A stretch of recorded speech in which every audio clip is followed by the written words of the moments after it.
চুপচাপ দেখতে থাকেন, কোনো শব্দ করেন না, দেখেন কিভাবে ভূত তৈরি হয়। ওই দেখেন জল খুঁজতেছে, বিরাট ডাকতেছে। না, আমি ভয় পাচ্ছি তো গোপাল। না না, ভয় পাবেন না, অপেক্ষা করেন, দেখেন কেমনে কি হয়।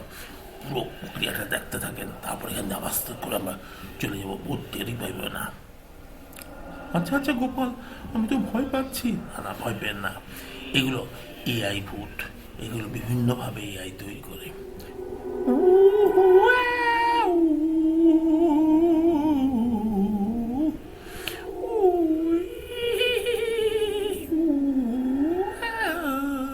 গোপাল, আমার তো ভয় লাগছে। না, ভয় পেবেন না, ভয় পেবেন না ম্যাডাম। এই দেখেন, এটা একটা এআই ভূত।